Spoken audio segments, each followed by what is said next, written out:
Em cada pensamento, surge uma oportunidade de compreendermos a intricada tapeçaria espiritual que nos envolve. Este momento é um convite para contemplar a beleza do divino, nutrindo a alma com sabedoria e discernimento. Que estas palavras sirvam como faróis, guiando-nos na busca por uma conexão mais profunda com o sagrado.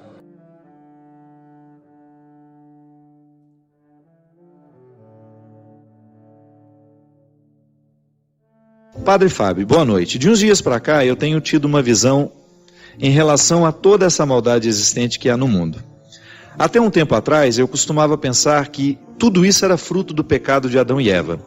E ultimamente eu venho entendendo que o pecado não veio por meio de Adão e Eva, mas sim lá no céu, quando o anjo Lúcifer se rebelou contra Deus e foi expulso do paraíso. E esses anjos estão aqui entre nós espalhando o mal. Então, como posso compreender, padre? Foi Deus quem errou? Por que com todo o seu poder permitiu que antes do homem o pecado, a traição estivesse entre os seus anjos? Que poder é esse do demônio? Que até a Bíblia, Jesus diz que não veio trazer a paz, mas sim a espada. Por favor, padre, eu preciso de uma orientação. Sérgio, muito inteligente a sua questão. Realmente, quando você pensa que Lúcifer é o anjo da luz, né, que se rebela contra Deus porque ele queria ser como Deus, isso antecede realmente a experiência, porque a gente não pode contextualizar no tempo, né? Mas de maneira a compreender pela Sagrada Escritura, você tem então um Adão e Eva, digamos assim, depois dessa experiência do anjo decaído, né? Porque se lá está a serpente que materializa essa presença do mal do mundo, inclusive, tadinha, é uma injustiça, né? Eu fico pensando que para as cobras, né? Que é uma criatura que tem o seu papel no mundo, às vezes a gente mata uma cobra tão justificado, essa cobra pode me fazer mal. Sim, a gente está aí. O mito presente, né? Essa narração, vou falar mito, não se pode confundir você, né? Essa narração que está em Gênesis, colocando a serpente como aquela que representa o mal e seduzindo Adão e Eva, é como se houvesse realmente uma ação que antecedesse esse pecado. O mal já estava presente no mundo. E ali, meu filho, a gente não pode ficar perdendo muito tempo em querer compreender a origem do mal. Porque é como você querer enxugar o gelo. Aí não chega a nenhum resultado. Você vai enxugando, ele vai brotando água, vai brotando água. O importante é a gente conviver com essa compreensão de que o mal está presente no mundo. E que o pecado, essa experiência que nós identificamos em Adão e Eva como algo que vai gerar para nós, é um erro que gera consequência, é um erro que gera uma herança, isso é, eu estou marcado pelo pecado porque eu sou um filho de Adão.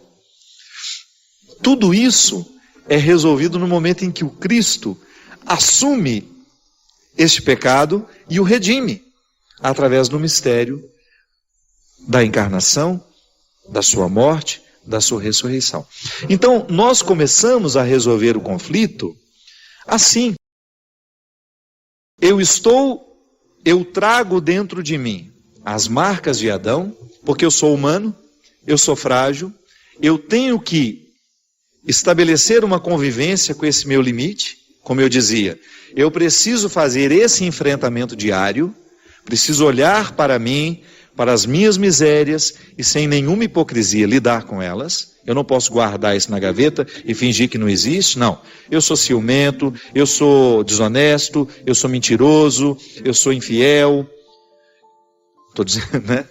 Todos nós temos esse monte de pecado. Não estou dizendo que eu sou tudo isso aqui não, né? Estou só dando o exemplo, que eu faço um esforço diário para não ser. Mas eu trago tudo isso dentro de mim. É só você permitir dar corda aos seus desequilíbrios e você vai ver onde você vai. É impressionante como, se a gente não cuida do que é precário em nós, como isso se multiplica e cresce. Então, eu estou com todas as marcas de Adão em mim, você está, com toda essa tendência ao mal, tendência ao maligno, que você pode compreender a partir da Sagrada Escritura, você pode compreender de outra forma. O importante é que você não negue que o mal existe. Agora, eu também não posso me esquecer que eu estou sob o fluxo da graça, no influxo da graça. Eu estou neste movimento de purificação.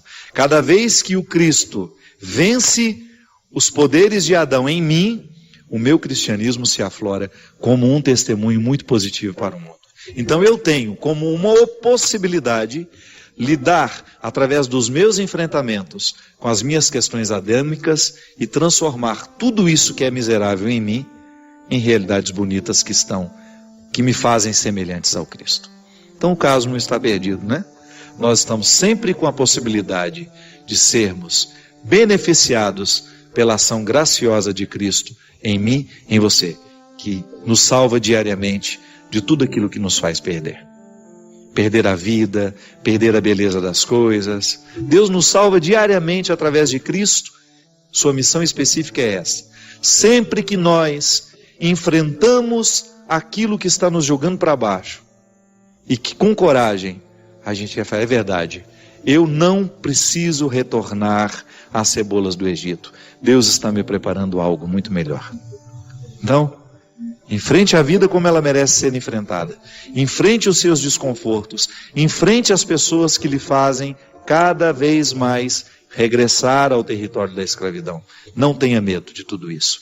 Enfrente, porque deste enfrentamento pode ter certeza que você vai ser beneficiado. Deste enfrentamento nascerá muita ressurreição. Que Deus lhe abençoe sempre mais.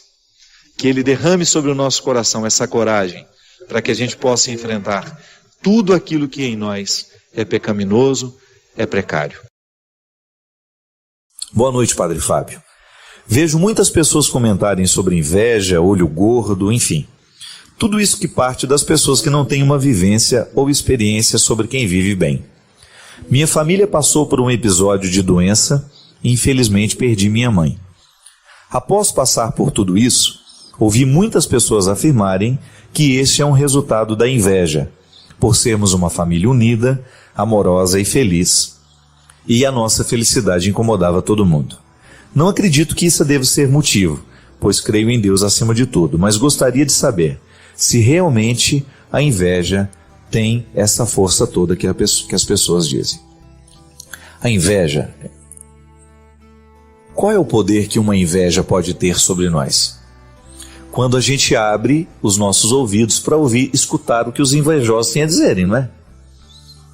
Nós não podemos acreditar que porque o outro tem inveja de mim, as coisas vão começar a dar errado na minha vida. Pelo amor de Deus, isso é acreditar em crendices, né? Em superstições, em realidades que definitivamente não fazem parte do nosso contexto.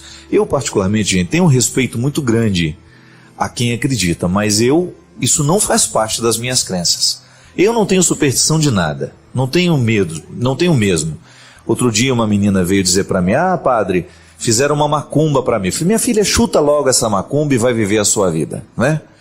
Pare de ficar dando atenção a essas coisas. Quem tem Deus no coração não pode admitir que essas coisas ruins venham pesar sobre nós, minha gente. O problema da inveja é o invejoso.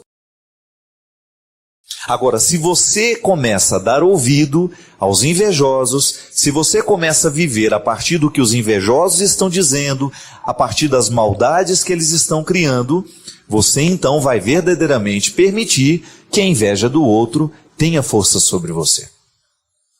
Eu tenho pensado muito sobre isso, sabe? Quanto mais a gente vai ficando público, maior, né, são as pessoas que vão serem bondosas com você, mas vão ser também maldosas. E eu descobri que nós precisamos tomar uma vacina que nos imunize para essas maldades do mundo.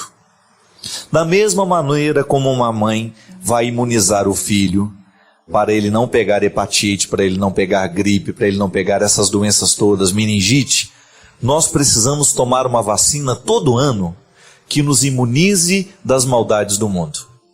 Como? Revestir-nos de Deus, revestir-nos da palavra do Senhor, da força que vem do céu, e começar a só permitir que as coisas boas permaneçam entre nós. Errar, nós vamos errar.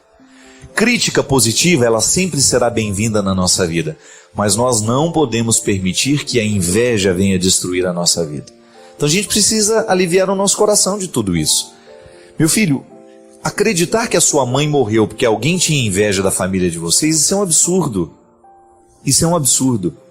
Nós não podemos admitir uma crença assim.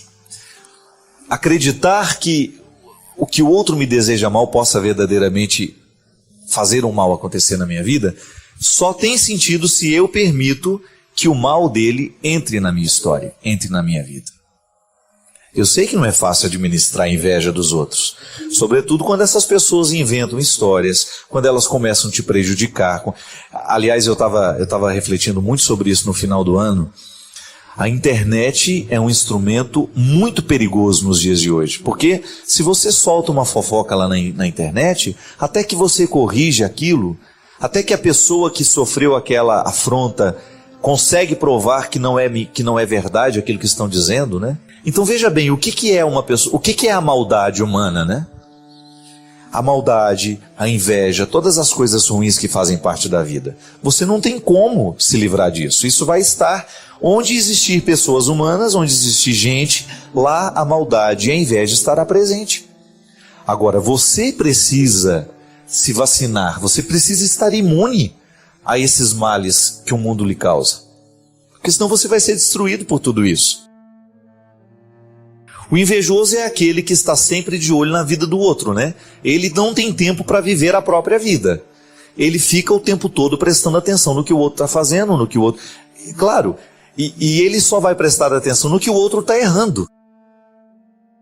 Ele nunca vai poder mandar uma mensagenzinha do celular parabenizando por aquilo que deu certo, mas cada vez que há um erro, ele vai fazer questão de mandar uma mensagenzinha, ele vai fazer questão de ligar, ele vai fazer questão de dar um recado. Por quê? Porque o objetivo do invejoso é destruir aquele que faz de alguma maneira que ele acha que está competindo com ele, fazendo sombra para ele. Pelo amor de Deus, né? Nós não podemos permitir que esses sentimentos cresçam dentro de nós. E a inveja, minha gente, é um sentimento natural, brota naturalmente do coração de todos nós. Aquele que fala que não tem inveja está mentindo, porque num determinado momento esse sentimento terrível toma conta de nós. Agora a gente precisa tomar cuidado com o que a gente faz com a inveja que a gente sente. Então tá bom, eu olho para o Christian, ele toca piano muito bem, eu sempre tive vontade de tocar piano, eu sinto aquela invejazinha dele... Mas olha, aí eu começo a prestar atenção naquilo que eu sei fazer e o Christian não sabe. Porque o invejoso só olha para o que o outro faz e que ele não.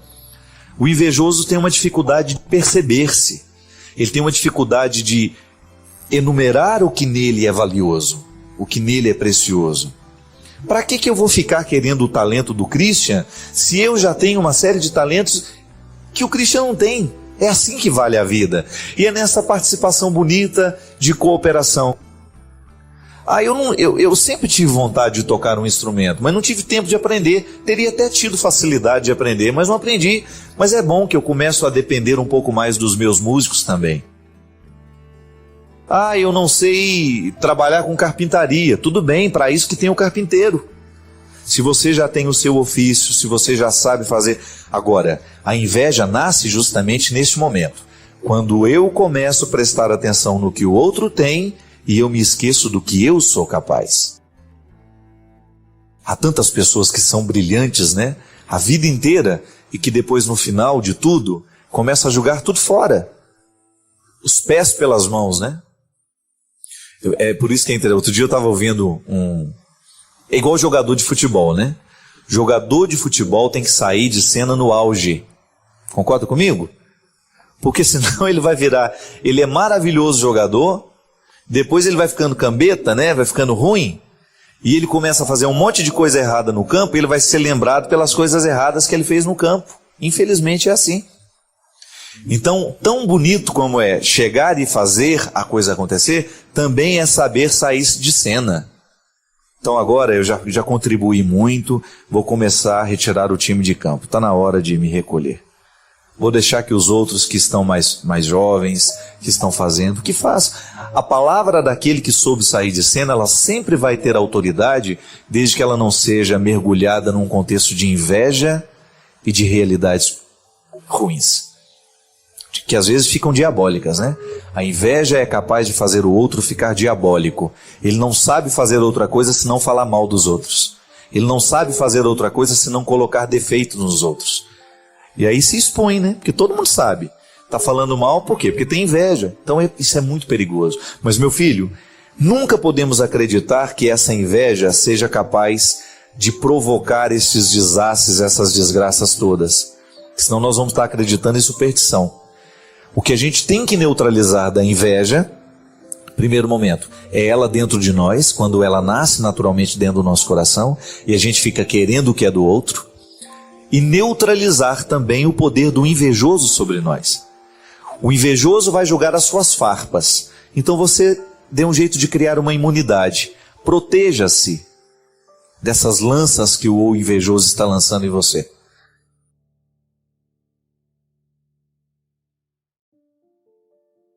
Padre Fábio, meu nome é Maria e gostaria que o senhor me desse um conselho. Eu sou a caçula de 4 irmãos. Sempre fui criado com muito amor e cuidado por todos de minha família. Mas infelizmente isso prejudicou na formação de minha personalidade, pois me tornei uma pessoa dependente da aprovação dos outros e com dificuldades de encontrar algo que eu realmente goste de fazer em termos de profissão. Ou até melhor, até gosto. Já terminei um curso superior, sempre fui muito estudiosa, só que fico com medo, ansiosa, ao realizar tarefas básicas de minha profissão e ao enfrentar novos desafios. E isso me angustia e tem sempre me acompanhado. Deus sempre foi muito bom comigo, Padre, e quero muito perder este medo. Sou consciente de que preciso perdê-lo, só que não estou conseguindo. Padre, eu gostaria que o senhor me desse uma orientação. Quando o processo de educação, ele nos atinge por inteiro, né? E ser educado é a gente receber constantemente influências dos nossos pais, dos nossos irmãos, dos nossos professores, dos amigos dos nossos pais que frequentam a nossa casa, enfim, de todas as pessoas que de alguma forma têm acesso a nós. Como você reconhece este medo, essa incapacidade de tomar decisões, é bem provável que você tenha passado por um processo de educação. Não sei quem foi mais determinante na sua educação. É interessante que quando a gente vai analisar com mais calma uma realidade, algum problema mais concreto, né, e a gente tem condições de acompanhar a pessoa por um período mais longo, a gente acaba descobrindo qual foi a figura mais ascendente sobre a pessoa. Aquela que de fato determinou a personalidade. Geralmente existem alguns pais que são mais fortes no processo da educação e os filhos acabam tendo muitas características do pai. Mas existem famílias que são mais maternas. E é até interessante, pode ser que você nunca tenha parado para pensar muito sobre isso, mas é bom que cada um de nós saiba quem é que teve mais influência sobre a minha personalidade. Porque aí você tem como consertar muita coisa também, porque você é quase que um espelho naquilo que você olha, né, no outro. Outro dia, eu estava conversando com um amigo meu, e ele me confessou que ele não sabia comprar uma roupa se a mãe não estivesse do lado. E eu disse para ele, meu amigo, isso não é nada saudável para você. Você tem 20 e poucos anos e ainda depende da sua mãe para comprar uma roupa. Ah, mas a gente cresceu assim, lá em casa a minha mãe faz questão de ir comprar a roupa para a gente e acabou que eu não me acostumei, eu não sei entrar numa loja para comprar. Pronto, isso não é uma atitude de uma pessoa madura.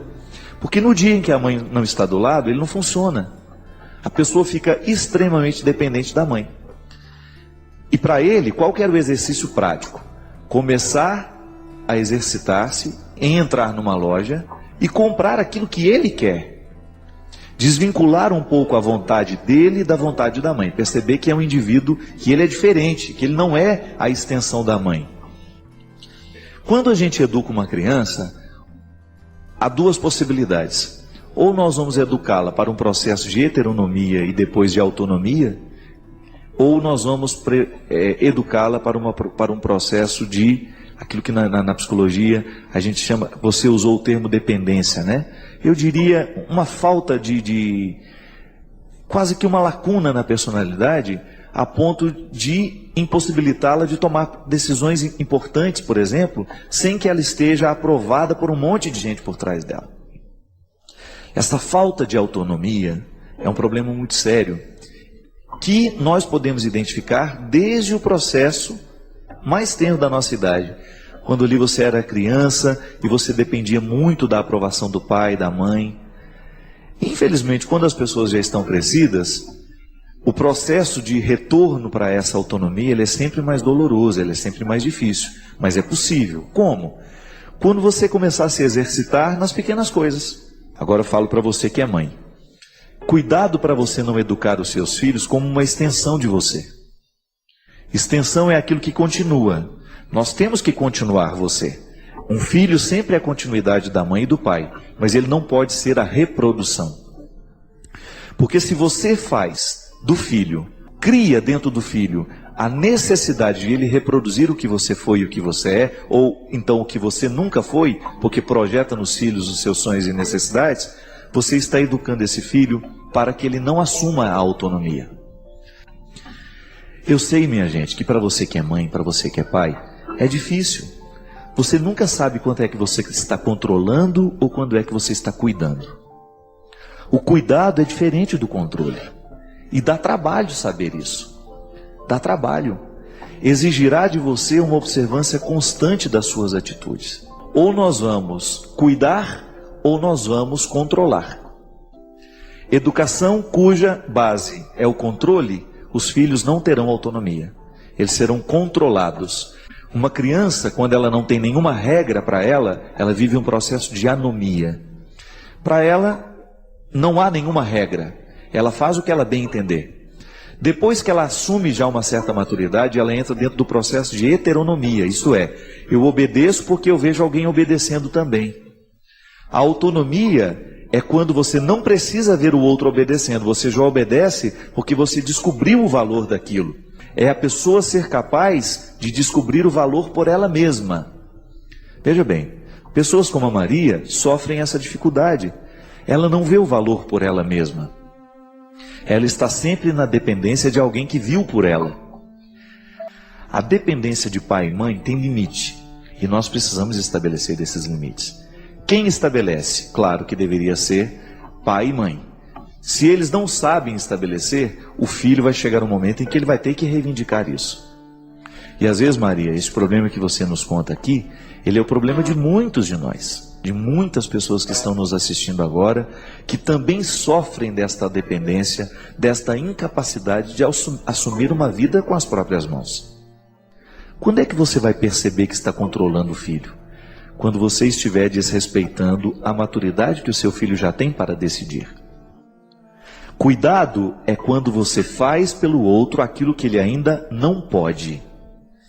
E o processo de educação é isso. O bom pai e a boa mãe é aquela que fica do lado até o momento em que o filho aprende a fazer sozinho. Ele está educando para que o filho crie autonomia. Mesmo porque é uma questão de responsabilidade. Eu não sei se eu vou ficar ao lado do meu filho a vida inteira. E se eu morrer amanhã? Será que o meu filho está preparado para enfrentar o mundo? Cuidar é isso. É você fazer pelo outro o que ele não pode. Quando você percebe que a experiência do cuidado extrapola e desrespeita a liberdade do outro e a possibilidade do outro fazer sozinho aquilo que ele já sabe, então você está controlando. Porque o amor, ele tem facetas muito estranhas. Muitas vezes, controlar a vida do outro é um jeito estranho que a gente tem de dizer que ama. Mas esse amor faz mal. Esse amor não educa, esse amor não promove, porque ninguém gosta de ser controlado. Quais são as consequências disso na nossa vida, minha gente? Falta de coragem, muitas vezes. Falta de iniciativas. Hoje a gente encontra tanta gente assim apática diante da vida, não é verdade? Não sabe nem aproveitar as possibilidades que tem. Ou o pior, não sabe nem cavar a possibilidade.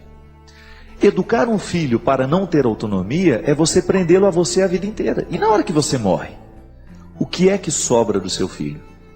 Tanto é que uma boa educação, ela será percebida, e os resultados de uma boa educação serão percebidos à medida em que o pai é ausente e o filho continua conseguindo viver. Porque quando você retira o pai e a pessoa perde o elan da vida, a vontade de viver, então significa que aquela pessoa não foi educada para a coragem. Pode ser que a pessoa que sofra o controle, ela fique até acomodada e goste daquilo por um tempo, mas depois estoura. Mas existem muitos casos em que você vê uma verdadeira aversão do filho com os pais, ou do filho com aqueles que o controlaram. A pessoa ganha uma verdadeira aversão àquela que estabeleceu o controle um dia. Por isso que vira uma relação muito agressiva, vira uma relação, parece que bomba relógio, a qualquer hora explode. Muitas vezes as agressividades, elas têm a sua origem aí. É uma forma de reação ao controle. Ninguém quer ser controlado. As relações familiares, elas estabelecem um jeito, um processo de vigilância e de punição. Aí vamos voltar a Jean Piaget. Ele dizia que quando uma criança não obedece por ela mesma, ela obedece porque ela está sendo vigiada ou porque alguém pediu que ela fizesse assim, ela está no processo da heteronomia. Mas o que Jean Piaget sugere é que da heteronomia a pessoa alcance a autonomia. Porque a realização humana só é possível na autonomia. Quando você assume as rédeas das coisas. Quando você se torna responsável o suficiente para você poder dar os seus passos. Para você tomar as suas decisões. É claro que nós sempre vamos pedir opiniões. É claro que nós vamos estar sempre assessorados de pessoas que nós amamos, que nos amam, que vão nos ajudar a buscar o caminho certo. Mas eu tenho que ter a maturidade de buscar o meu caminho por mim mesmo. Foucault, o outro autor do Vigiar e Punir, dizia que a sociedade fica fragilizada justamente no momento em que as pessoas perdem o poder de escolher. No momento em que elas estão despreparadas para exercerem as escolhas. Esta vigilância e esta punição ultrapassa de maneira tão cruel a experiência humana que ela vai gerar um bando de pessoas controladas. Esta experiência de ser e estabelecer controle é absolutamente doente. E como é que a gente vai resolver isso tudo dentro da nossa vida? Depois de Piaget, depois de Michel Foucault, depois de tanta coisa falada. Pode ser que você, aos 80 anos de idade, ainda experimente dentro de você o mesmo que a Maria. Pode ser que você tenha sido educado sem consciência. Pode ser que os seus pais não tenham tido formação para lhe educar para a coragem, para a liberdade. E de repente eles fizeram de você uma pessoa totalmente dependente. E ainda hoje você sente lacunas lá dentro do seu coração. Nunca é tarde. A gente pode se exercitar em pequenas coisas. A gente pode se exercitar em pequenos detalhes, que a nossa maturidade nunca ela está esgotada. Haverá sempre alguma coisa que nós poderemos conquistar. E é maravilhoso a gente pensar isso. Hoje você ainda tem muita coisa a trabalhar no seu coração.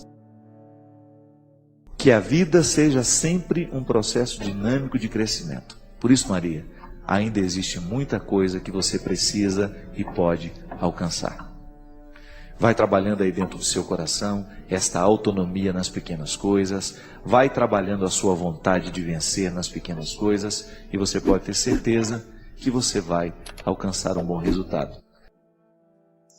É interessante que às vezes a vitória nem está pronta, mas quando nós declaramos, é como se a nossa coragem de declarar essa vitória, mesmo que a gente não veja os sinais dela, Deus antecipasse esse processo.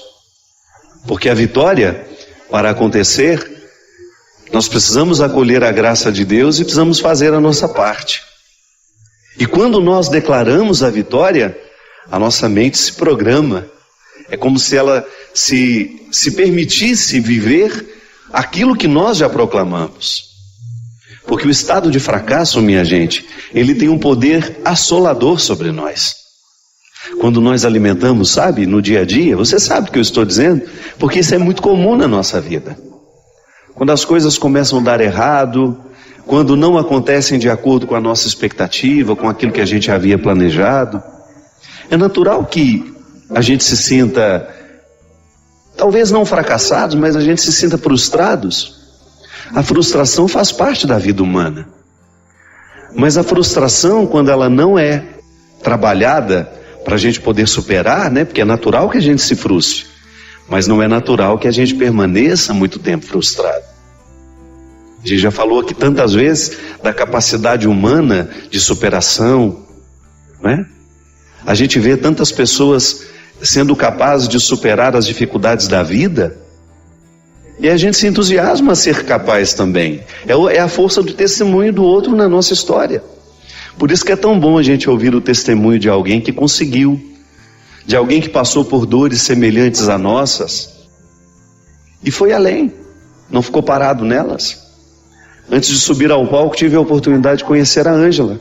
A Ângela estava preparando com o filho dela a formatura tão esperada daquele menino. Um menino esportista, atleta, que sempre cuidou da saúde, que sempre cuidou de si mesmo. Naquela manhã, tomando café com a mãe, feliz por ter conseguido vencer a vida, vencer todas as dificuldades que são próprias da vida de um estudante. E naquele dia ele celebraria a sua vitória na faculdade, iria se formar. Mas a vida não permitiu que isso acontecesse. Na hora do almoço, quando Ângela voltou, tomou café com o rapaz, foi ao salão, foi preparar-se também, e quando voltou na hora do almoço, encontrou o filho morto dentro do banheiro. Depois de investigar as causas da morte, uma parada cardíaca com, um infarto fulminante, tão comum nos jovens de hoje, né? Um menino de 24 anos, que às vezes o problema do coração a gente tem e não sabe. A gente, muitas vezes, estamos saudáveis e nos falta uma investigação. O check-upzinho faz bem a todo mundo, a quem tem saúde, sobretudo, também, para a gente poder identificar o que está errado dentro de nós. Infelizmente, não deu tempo de descobrir que alguma coisa estava errada no coração daquele menino. Mas o grande testemunho da Ângela foi justamente me dizer, entre lágrimas: Padre, eu sinto muita saudade dele. São 7 meses. Gente, e logo 30 dias depois da morte do filho, morreu também a mãe. Então ela perdeu 2 grandes vínculos. Perdeu o filho, perdeu a mãe. Deixou de ser mãe e deixou de ser filha num espaço de 30 dias. Se a gente for pensar, causas suficientes para que essa mulher pudesse dizer: eu sou uma fracassada, a minha vida não tem mais sentido. E quando ela veio me pedir para rezar por ela, ela não falou nada disso. Ela só me disse que dói demais. E sustentada pela fé que tem na ressurreição, me disse: não tenho nenhuma revolta, Padre. Não fico pensando que Deus foi injusto comigo, não, nada disso me ocorre. O que me ocorre é a saudade. Reze por mim, Padre, para que eu seja capaz de tolerar essa saudade, de colocar dentro do meu coração a vida em ordem. Esse testemunho mexeu comigo, mexeu com muita gente que assistia a nossa palestra no domingo. E nunca é tarde, nunca é demais a gente repetir, e nunca é tarde para a gente reviver o testemunho de uma pessoa que foi capaz de superar a sua perda, que foi capaz de superar o seu fracasso, e que não permitiu que aquele fracasso se instalasse como um proprietário da alma da gente. Porque o que às vezes acontece é isso. Eu sempre gosto de dizer que se todos os dias a gente não faz uma faxina antes de dormir, sabe, uma faxina espiritual mesmo, emocional, afetiva, se a gente não faz uma limpeza daquilo que nos poluiu, porque todos os dias a vida nos polui, com aquilo que acontece, com aquilo que a gente vê que aconteceu na vida do outro, porque nós não somos indiferentes. Se você assiste ao noticiário todos os dias de manhã, você já tem motivos para passar um dia lamentando. Se você assiste aos noticiários da noite, você tem motivos para perder o sono. Mas essa é a postura cristã?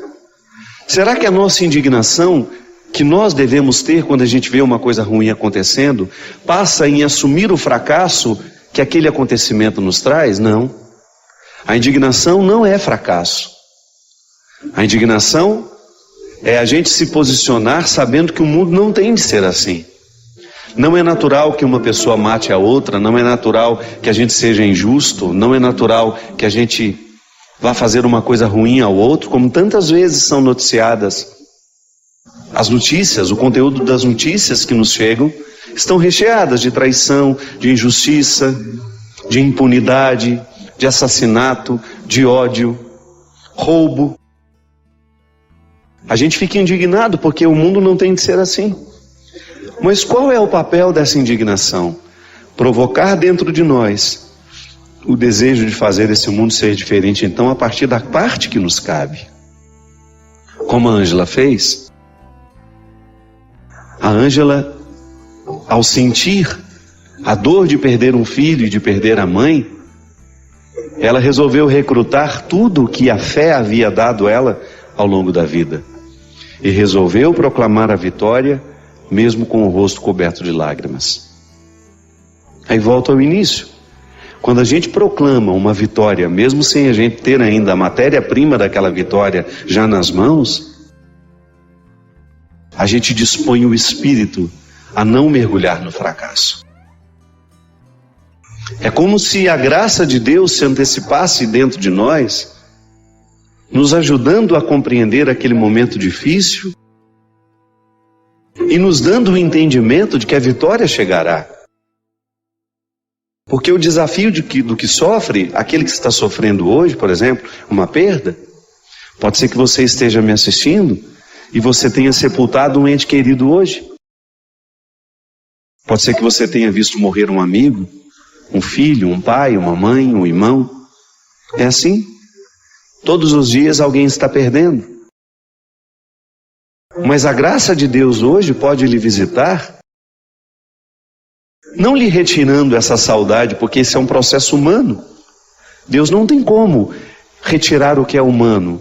A saudade é um dom que nós temos dado por Ele. Como é que Ele vai tirar isso de mim? Eu não quero. Eu não quero deixar de sentir saudade das pessoas que eu amo. O que eu quero é que essa saudade se torne leve dentro de mim, que não seja um fardo para me deprimir, para me amargurar. Então eu permito que a mão de Deus comece já a me consolar hoje e eu alimente esse pensamento. Quem perdeu alguém hoje precisa começar a alimentar esse pensamento. A dor que eu estou sentindo hoje não é definitiva.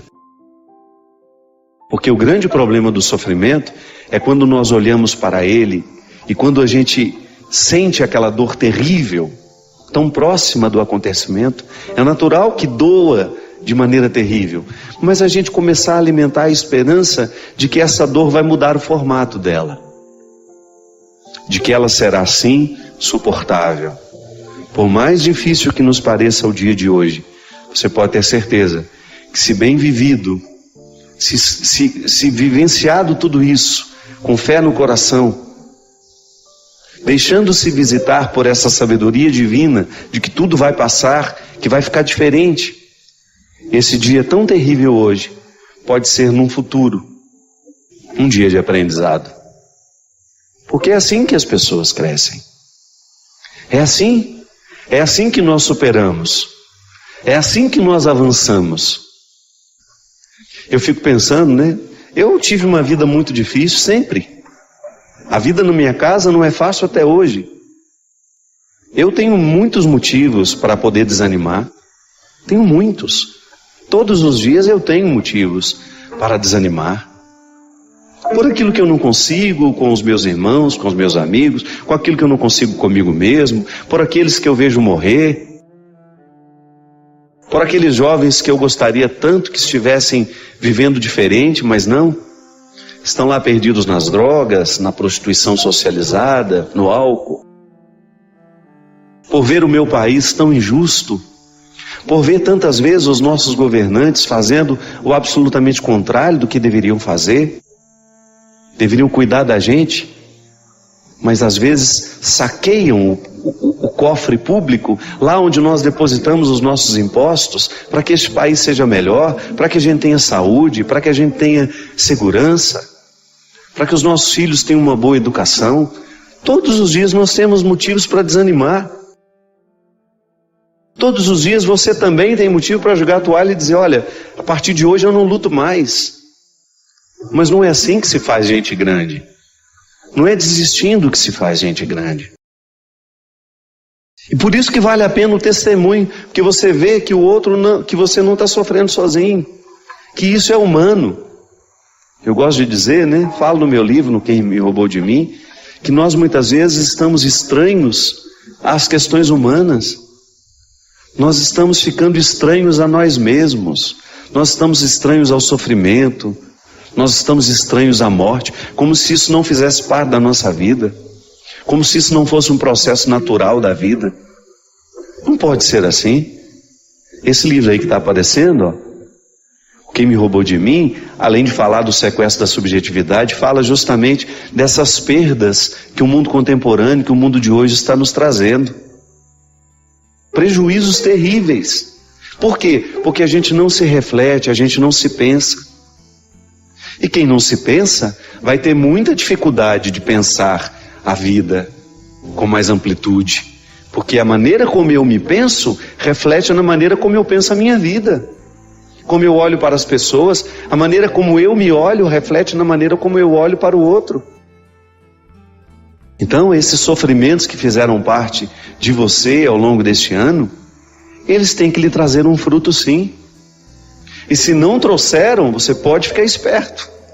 Pode ser que você esteja deixando de arrancar deles o aprendizado.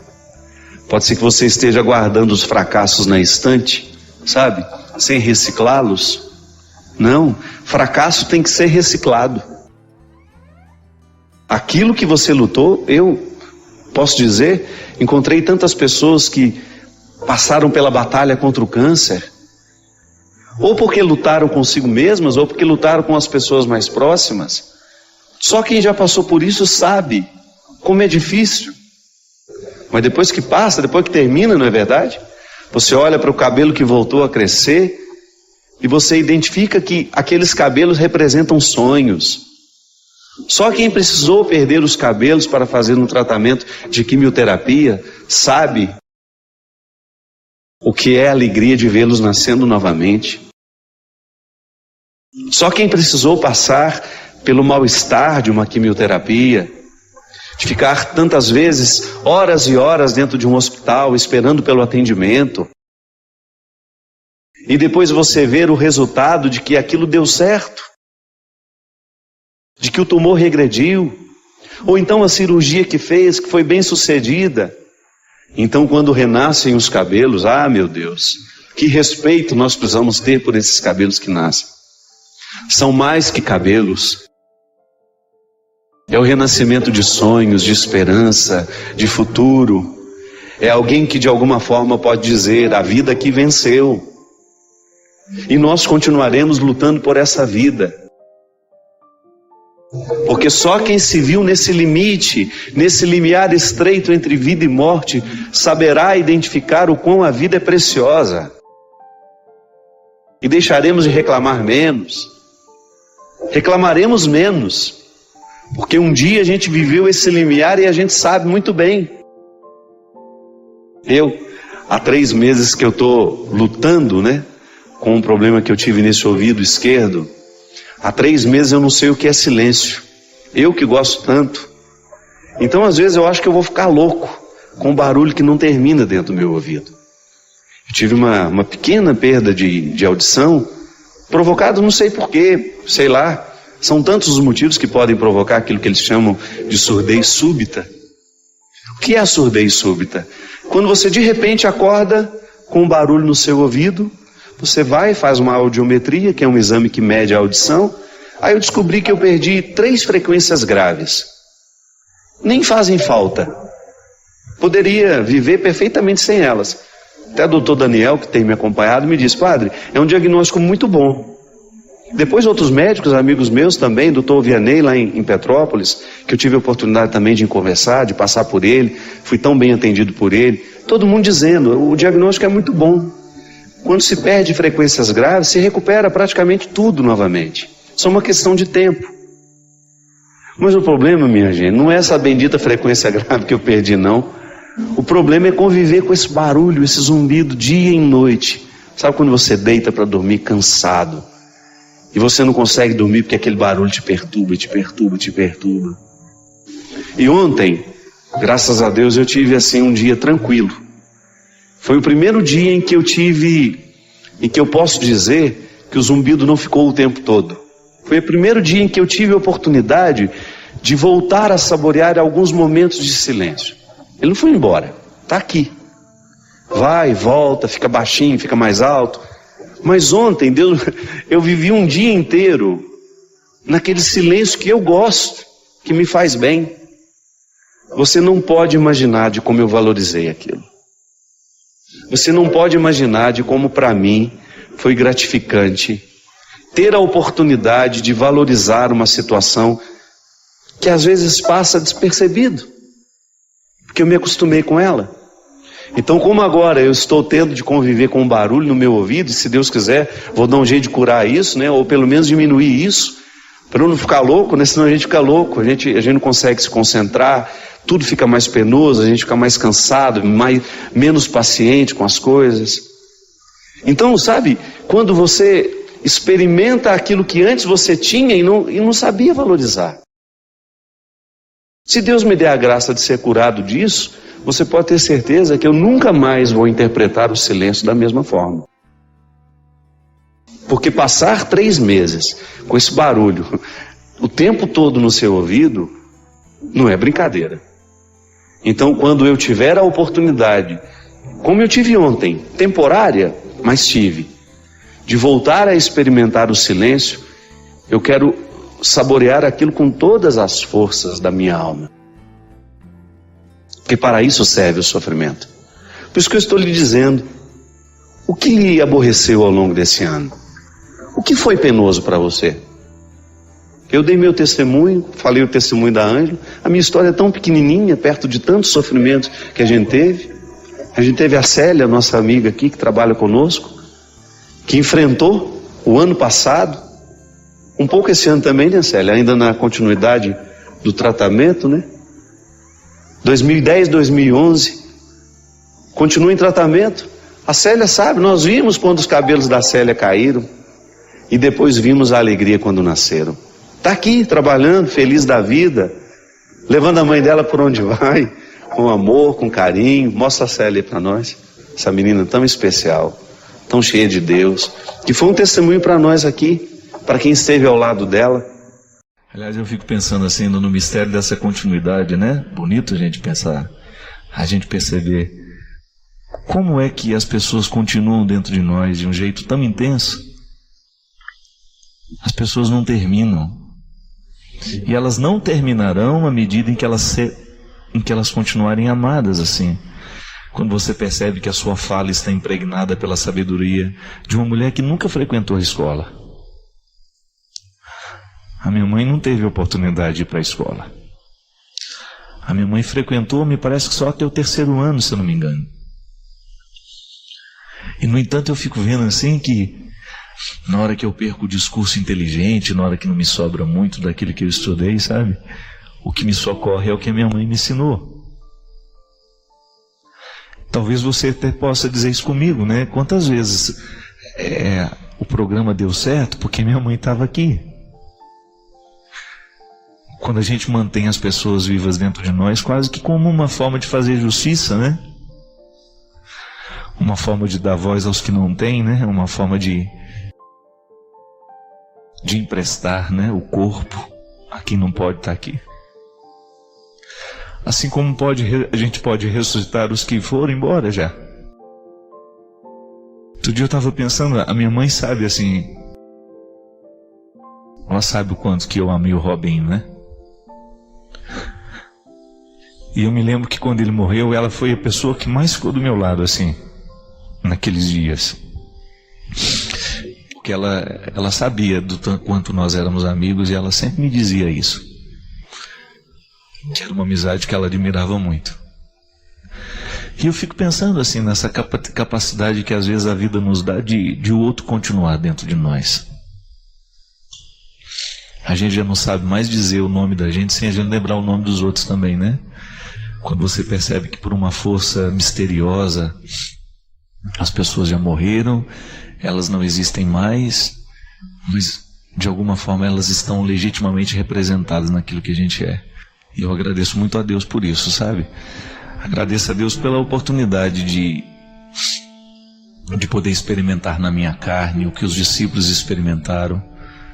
O mistério da ressurreição de Jesus, assim, quantas vezes a minha mãe ressuscitou Jesus dentro do meu coração? E me lembro, sabe, que um dos momentos importantes da viagem na Terra Santa para mim foi quando nós íamos entrar dentro do Santo Sepulcro. Eu me lembro que naquele dia eu tinha peregrinado com outro grupo que não era o que a minha mãe estava. Aí eu corri, né? Na hora que eu cheguei lá no Santo Sepulcro, eu corri e procurei onde ela estava, porque eu queria entrar lá dentro com ela. Lá entram no máximo 3 pessoas juntas, né? Porque na minha experiência de homem, né, de filho, quantas vezes um ressuscitou o outro, sabe? Naquilo que não era fácil, né? Eu não tenho medo do que eu sofri, do que eu sofro, ainda hoje, né? E eu fico vendo assim, eu me lembro que, aí eu corri, eu vi que ela já estava quase entrando no sepulcro já. Eu segurei na mão dela e falei assim: mãe, eu quero entrar com a senhora aqui dentro. E a gente tocou aquela pedra junto, sabe? Assim como tantas vezes a gente tocou em tantas coisas juntos. E eu fiquei pensando, né? Qual que é o grande significado do Cristo para nós? É que Ele ressurgiu. Ele venceu a morte. Ele venceu a precariedade. E aí tocar aquela pedra e saber, o mistério se deu aqui. Aqui está a origem do que a gente crê. A origem de tudo que me faz falar o que eu falo. Está ali, naquela pedra. Na ressurreição do Cristo. Mas a ressurreição do Cristo eu só pude entender porque um dia uma mulher me ressuscitou também. Me ressuscitou no momento em que a gente era pequeno demais e a gente não sabia articular a vida do jeito certo. Ela me ressuscitou no dia em que eu não queria ficar na escola, porque eu tinha medo da solidão, de ficar longe dela. Ela me ressuscitou no momento em que a minha irmã morreu. Ela me ressuscitou no momento em que a gente viu as coisas darem tão errado dentro de casa. Ela me ressuscitou no dia em que eu quis desanimar da vida. Ela me ressuscitou, assim como ela tenta ressuscitar minha irmã, tenta ressuscitar os meus irmãos. Isso eu falo em nome deles. Eu tenho certeza que todos eles amam profundamente e admiram a minha mãe. E essa é a beleza da vida, né? Entrar ali naquele Santo Sepulcro com a mulher que me ensinou tudo o que eu sei sobre a ressurreição. Não porque me fez ler nos livros, mas porque me emprestou a ressurreição na sua capacidade de ser mulher, de ser mãe, de me gerar de novo. Eu acho que vocês que são mães, vocês têm o poder de nos gerar de novo a vida inteira. Que às vezes a gente precisa nascer de novo. Não são poucas as vezes na vida que a gente precisa nascer de novo. E nascer de novo às vezes é tão duro, né? É tão difícil. Eu vejo lá com a minha irmã. Por mais que você olhe para ela e diga: o que está acontecendo, né? Para não querer viver mais. Para atentar contra a própria vida. É tão difícil nascer de novo. Às vezes a gente tem a resposta fácil para a gente, mas não cabe no outro. E quase que ter que trazer para o ventre de novo. Ter que trazer para o ventre. É como perder um filho, né?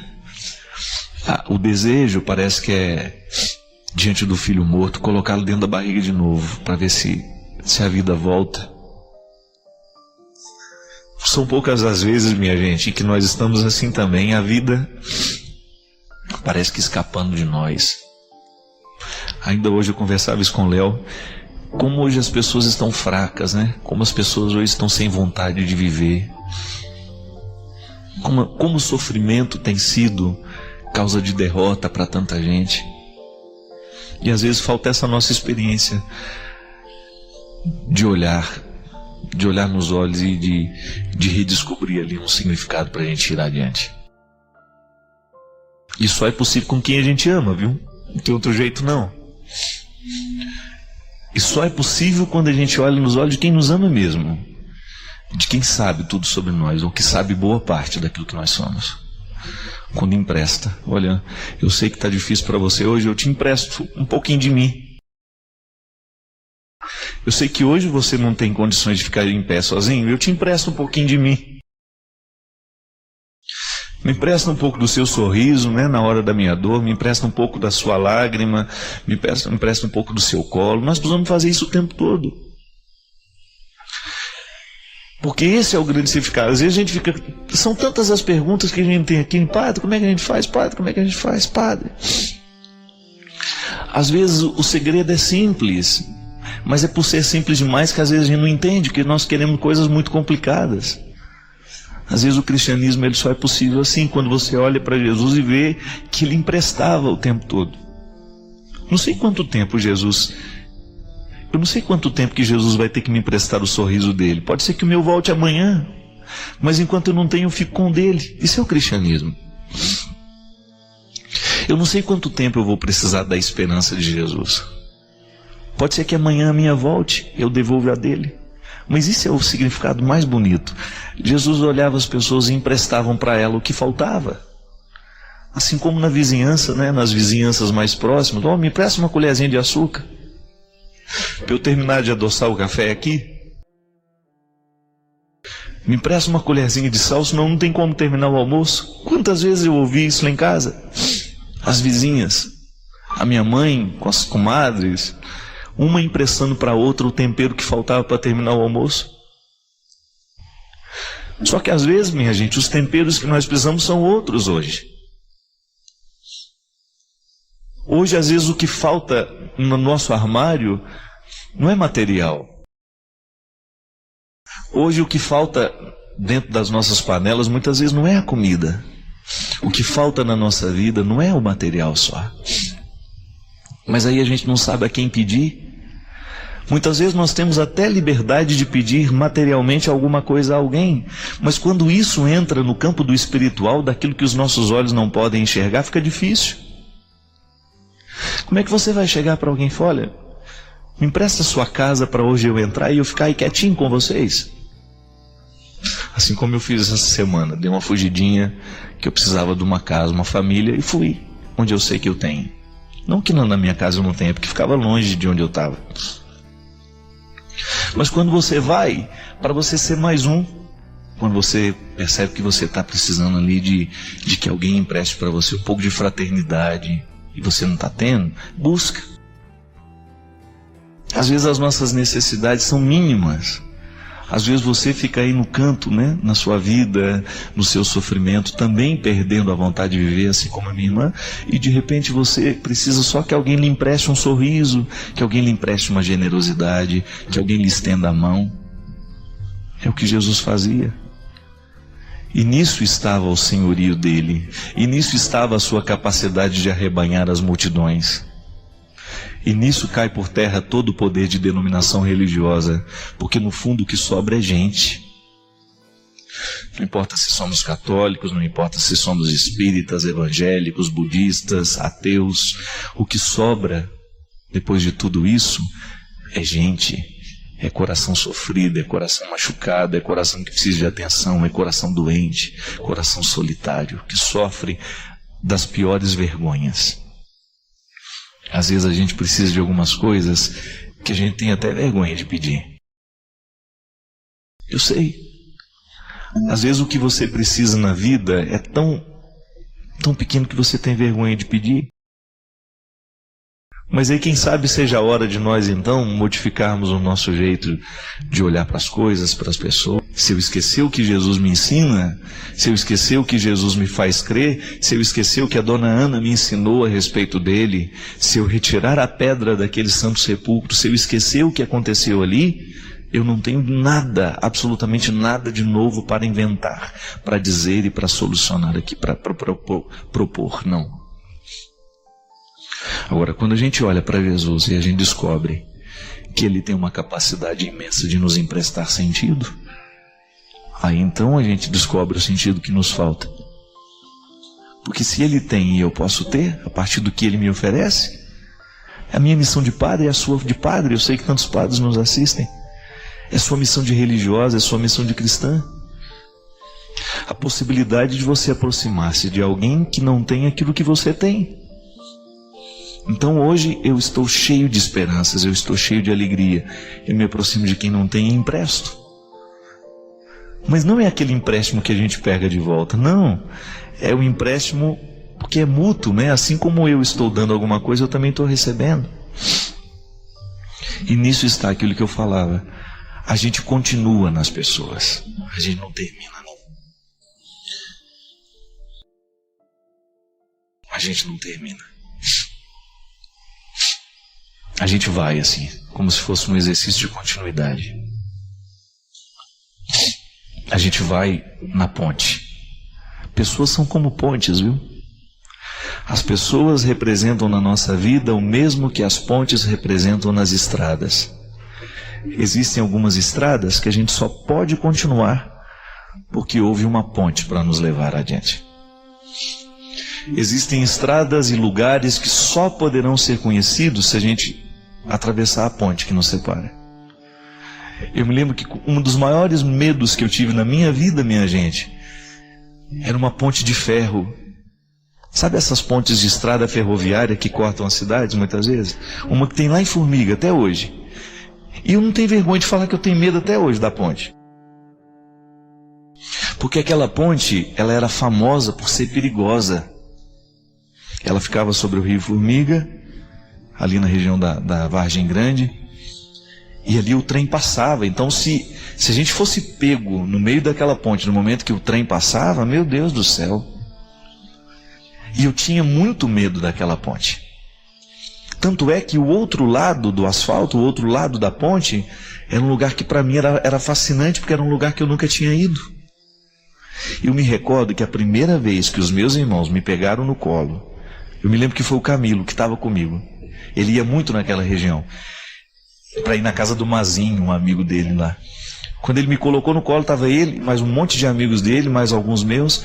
Ele me fez atravessar a ponte, mas ele me levou no colo. E eu olhava para baixo, aquele medo, aquele pavor de olhar aqueles vãos, né? A ponte de ferro, ela é cheia de vãos, e aquelas toras de madeiras por onde passa e em cima vai o trilho. Se o meu irmão não tivesse me colocado no colo, eu jamais teria tido coragem de atravessar.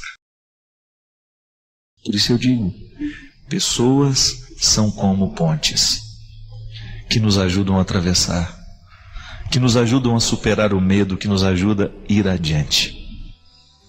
Pode ser que em muitos momentos da sua estrada, você não vá adiante porque você tem medo da ponte.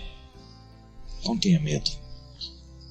Depois daquela ponte existe uma realidade que você só vai conhecer se você tiver coragem de ultrapassar, de vencer o medo que lhe paralisa. Medos muitas vezes têm o poder de nos paralisar. Mas a ponte está ali. E enquanto você temê-la, você não vai conseguir chegar do outro lado. Então não tenha medo. Desafie-se a chegar lá.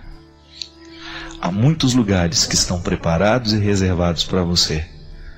E Deus faz questão de colocar você no colo e de fazer você chegar lá.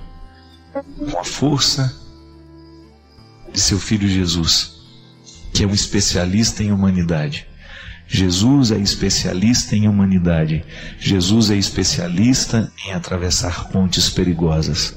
E nós vamos com Ele. Derrame o Deus Todo-Poderoso sobre a sua vida, a sua bênção. Ele que é Pai, Filho e Espírito Santo. Amém. Qual é a cruz que pode me levar para o céu? Cruz pode levar para o inferno também, viu? Não é só para o céu que leva, não. Porque tudo depende de como a gente assume a cruz que tem, não é verdade? Eu já vi muita gente amargurar uma vida inteira por causa da cruz que tem. E eu já vi pessoas superarem de maneira brilhante esta cruz e estabelecerem uma situação de céu. Antes de pensar o inferno e o céu como realidades escatológicas que se darão após a nossa morte, Antes de pensar do céu que eu vou ter, antes de pensar no inferno que eu posso ter depois da minha morte, eu tenho que pensar na dimensão histórica que essa escatologia me sugere. Quando eu vivo, eu crio o inferno ou eu crio o paraíso. Veja bem, quando eu escolho viver, eu escolho os sentimentos que eu vou ter, as atitudes que eu quero ter na vida, eu acabo sendo parceiro de Deus ou não, né? Então eu crio o céu ou eu crio o inferno. Então se eu tenho uma cruz, se eu estou vivendo uma dificuldade hoje, tudo vai depender de como eu administro essa cruz. Porque eu posso transformar essa cruz num estado de superação, de beleza, de beatitude, né? E aí eu descubro, naquele momento de cruz, um elemento que me transforma, e aí eu estou criando o céu na minha vida. Ou eu faço dessa cruz, transformo esta cruz num elemento de destruição para mim. Aí eu faço o inferno acontecer. Porque tudo o que me destrói como pessoa é um elemento diabólico. Todo dia nós vamos ter uma cruz para enfrentar. Todo dia nós vamos ter uma dificuldade para administrar. A vida humana é assim, minha gente. E é claro que há momentos da nossa vida que a cruz fica mais pesada. Ontem tive a oportunidade de encontrar com a Roseli Barca, que é aquela mulher que perdeu os 2 filhos únicos de uma única vez. Os 2 filhos morreram num único acidente, um momento só. A família acabou. E eu ontem encontrando com ela, né, perguntei: minha filha, aí, como é que você está, né? Como é que você está vivendo este momento? E ela me disse uma coisa muito sábia. Ela falou: padre, administrando a dor de cada dia. Não tenho como viver diferente. Só que a gente olha nos olhos da Roseli, a gente descobre que Deus está tendo a oportunidade de agir nessa dor. Ela parou de perguntar por que aconteceu, por que foi. Parou de fazer essas perguntas inférteis e começou a colher a vida. Tudo bem, meus filhos estão mortos, eu agora preciso dar conta da minha vida. Preciso dar conta do marido que ficou, da minha família que eu tenho. E o pior, minha gente, que às vezes a família desagrega ainda mais neste momento. Aí a cruz vai ficando mais pesada, por quê? A perda de 2 filhos, a perda de 2 pessoas, desestrutura tanto uma família que aquilo acaba criando problema de convivência. Ela começa a ter problema de convivência com o marido, ela começa a ter problema de convivência com a mãe, com o pai, com os irmãos. Por isso que a resposta dela é sábia. Padre, um único jeito que eu tenho de sobreviver a este acontecimento é eu administrando um dia de cada vez. E a Sagrada Escritura é muito sábia, né? Quando ela fala que para cada dia deve ter a sua história e a sua dinâmica. Há um dia para isso, um dia para aquilo. Eu não posso querer, no dia de hoje, antecipar o que será de amanhã. Eu tenho que viver hoje, minha gente. E se eu dou conta do dia de hoje, então quem sabe, dando conta do dia de hoje, eu esteja preparando melhor o dia de amanhã. Você já deve ter percebido isso. Quantas vezes a gente se perde na vida porque a gente não administra a matéria de hoje. A gente administra a preocupação que nós temos com amanhã, com depois de amanhã, com o mês que vem. Quando a gente perde uma pessoa, assim como foi no caso da Roseli, como é no caso de tantas pessoas, qual que é o grande desespero no momento da morte daquela pessoa? É que nós olhamos para aquela morte, para aquela perda, já pensando no futuro. Como é que eu vou dar conta de viver sem essa pessoa? Como é que eu vou dar conta de viver sem o meu filho? Como é que eu vou dar conta de viver sem minha mãe, sem meu pai, sem meu irmão? Se você coloca a vida inteira nessa preocupação, vai ficar realmente absurdo. O peso da cruz vai ser imenso. Se eu retiro este peso da vida toda e começo a pensar só no dia de hoje, então tá bom. Meu marido morreu, minha mãe morreu. Como é que eu vou administrar o dia de hoje? Se a gente faz assim, se a gente administra só a dor daquele momento, só a dificuldade daquele momento, e quem sabe até a alegria que porventura possa acontecer naquele dia, eu começo a equilibrar melhor dentro de mim aquele acontecimento que foi tão trágico. Eu começo a carregar o pedacinho da cruz que é para hoje. Às vezes nós não damos conta da cruz é porque a gente enxerga o peso dela todo de uma vez, e não é assim. Nós precisamos olhar para esta cruz com um pouco mais de calma. Eu preciso ter uma tranquilidade para administrar essa cruz. Eu não posso me desesperar com a cruz. Se Jesus tivesse desesperado com a cruz que deram para ele, eu tenho certeza que não passou pela cabeça de Jesus, porque Jesus era um homem de fibra.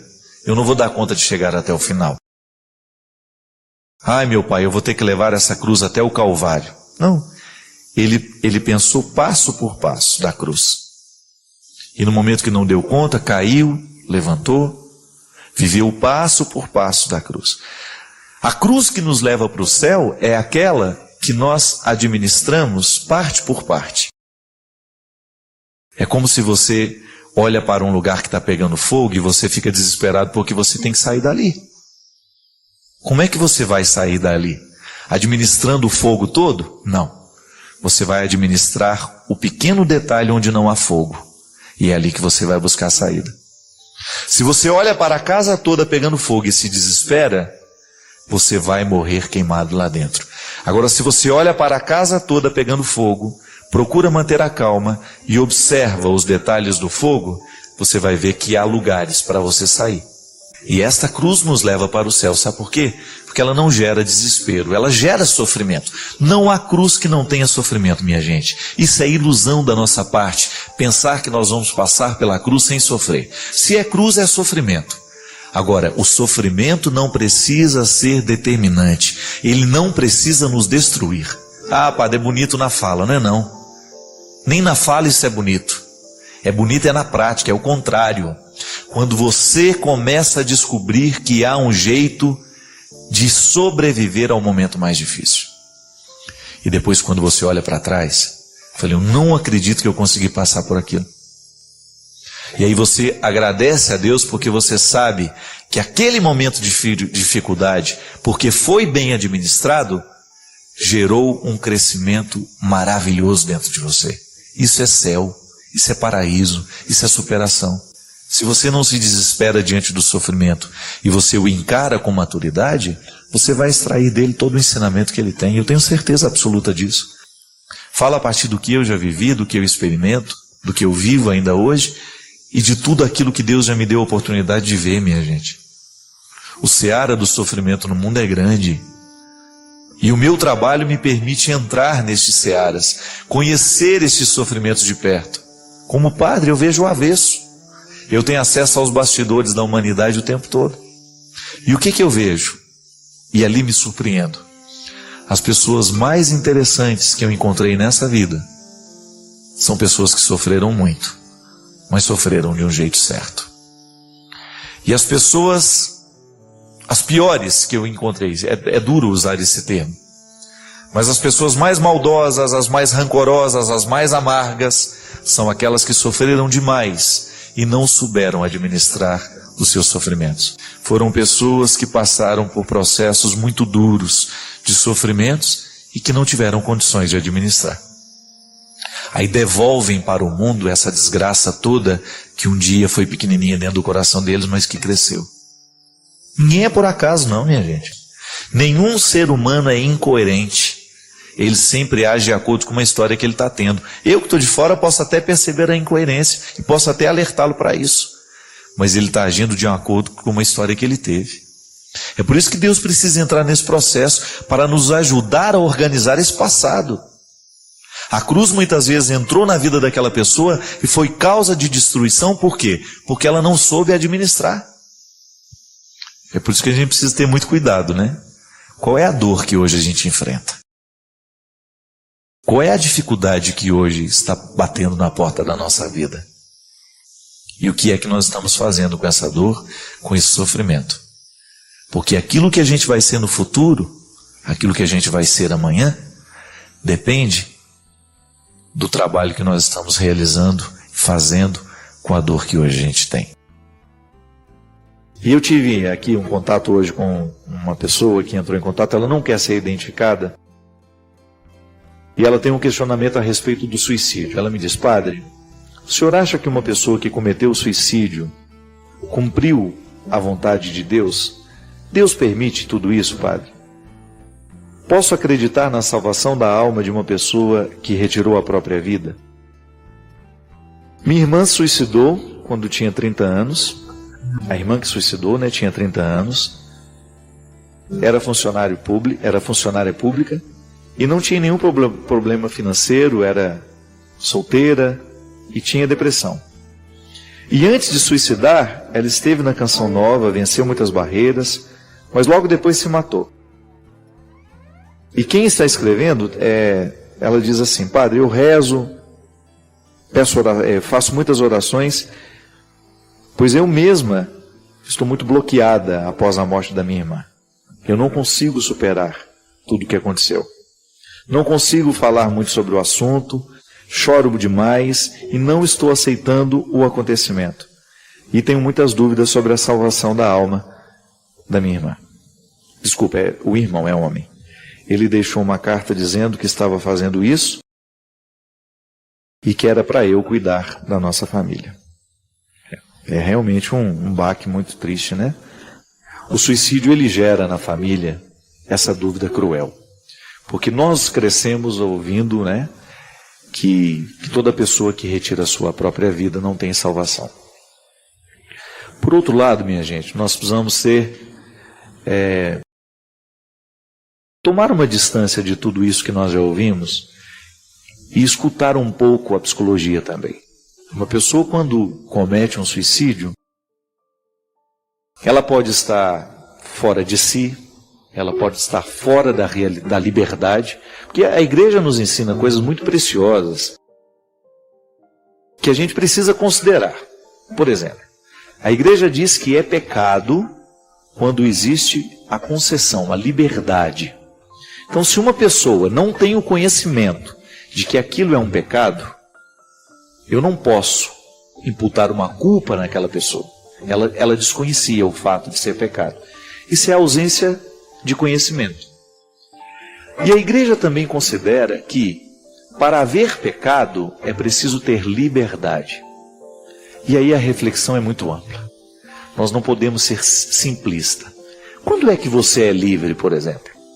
Quando é que eu sou livre para agir?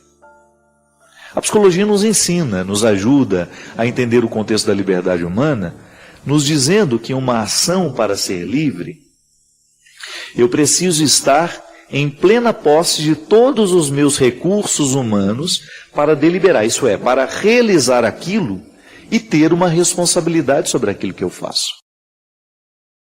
Um exemplo muito simples. Uma pessoa usa drogas. Ela é livre para começar. Agora eu pergunto, ela é livre para sair? Boa pergunta, né? Ela é livre para começar. Ela é livre para sair? É aí que está a grande questão. Quando você tem um processo vicioso, o que o vício vai fazendo com a pessoa? Vai retirando a capacidade de decidir. Então você vai perdendo a liberdade. E é por isso que Jesus era muito sábio quando ele quando ele tinha a oportunidade, porque querer ele quer sempre, quando ele tinha a oportunidade de interferir na vida das pessoas. O que ele fazia? Ele provocava naquelas pessoas uma reflexão sobre a liberdade. Se quiseres, é sempre uma proposta. É sempre uma palavra que vai desencadear a capacidade de decidir, ou então acordar nos que estavam esquecidos a capacidade de ser livre. Porque a gênese de muita infelicidade humana está ali, quando nós perdemos a liberdade. A psicologia fala que para uma pessoa, e a medicina também, que o suicídio, uma pessoa para suicidar-se, ela tem que estar zerada de serotonina. É o fundo do fundo do fundo do fundo do fundo, é o último degrau da depressão. Porque o que é a depressão? Você já deve ter me escutado falar aqui. Muitas depressões, elas são desequilíbrios químicos. A tristeza, gente, ela é química, ela pode ser medida nos laboratórios. Você tem ali uma baixa de substâncias que vão provocar a tristeza, o desânimo. E hoje, graças a Deus, nós temos tratamentos químicos. O médico dá um remedinho para a gente, por um período, para você reequilibrar a sua saúde psíquica. para você voltar a ter alegria. Aí você tem também a ajuda da alimentação. Nós já trouxemos aqui a doutora Gisela Savioli, uma mulher muito sábia, que em muitos momentos nos auxiliou a equilibrar a nossa alegria com a nossa alimentação. A atividade física. Hoje uma amiga minha, né, a Lourdinha, que está me visitando, falou assim: engraçado, eu sinto falta da caminhada que eu faço todos os dias. Será que eu estou viciada?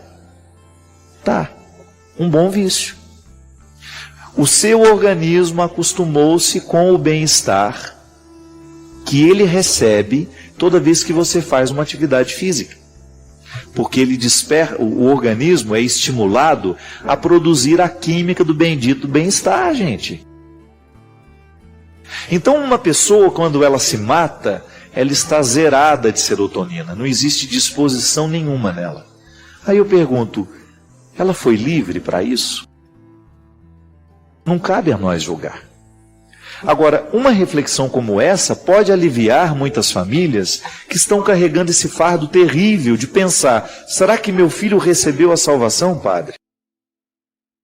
E aí eu lhe digo que você tem todo o direito de acreditar na misericórdia dele. Sabe por quê? Nós não sabemos o que se passou no coração do seu filho, no coração do seu irmão, nos momentos finais, quando de repente, entre a vida e a morte, ele pode ter sido livre naquele instante para querer a salvação. Não teve tempo de voltar atrás, não teve tempo de consertar o erro cometido, mas entre a morte e a eternidade paira um abismo de misericórdia. Sabe, minha gente, se tem uma coisa que eu não me ocupo é com essas coisas. Porque eu acredito piamente na misericórdia de Deus e que Deus sabe, conhece profundamente o nosso coração e que eu não tenho o direito de dizer que aquela criatura está condenada, porque eu não conheço a intimidade, eu não conheço os bastidores daquela vida, eu não acompanhei todo o processo que levou aquela pessoa a cometer o suicídio. Então, tenho um profundo respeito. Faço de tudo para que isso não aconteça. Toda vez que eu tenho oportunidade de interferir de maneira positiva na vida de uma pessoa, eu vou interferir. Se eu souber que ela está com tendências suicidas, eu vou alertar a família para buscar uma ajuda médica, porque às vezes a pessoa se mata porque está deprimida do ponto de vista químico, né, de motivos. Volto a dizer, nos dias de hoje existem muitas pessoas que são suicidas em potencial por causa do estilo de vida. Então a gente vai lá, corre, auxilia e ajuda. Agora, infelizmente, quando nós não chegamos a tempo, quando a palavra não chegou a tempo, quando a ajuda não chegou a tempo, só nos resta dizer que existe a misericórdia de Deus onde nós podemos nos agarrar. E eu não me retiro desse direito, sabe? Eu acredito mesmo que Deus nos ama e que Deus conhece todo o coração. E que é sempre uma satisfação dele, é alegria para Deus poder resgatar cada um de seus filhos. Sua opinião é importante para nós. Comente abaixo, inscreva-se para mais conteúdo enriquecedor e ajude-nos a espalhar essas mensagens positivas compartilhando este vídeo.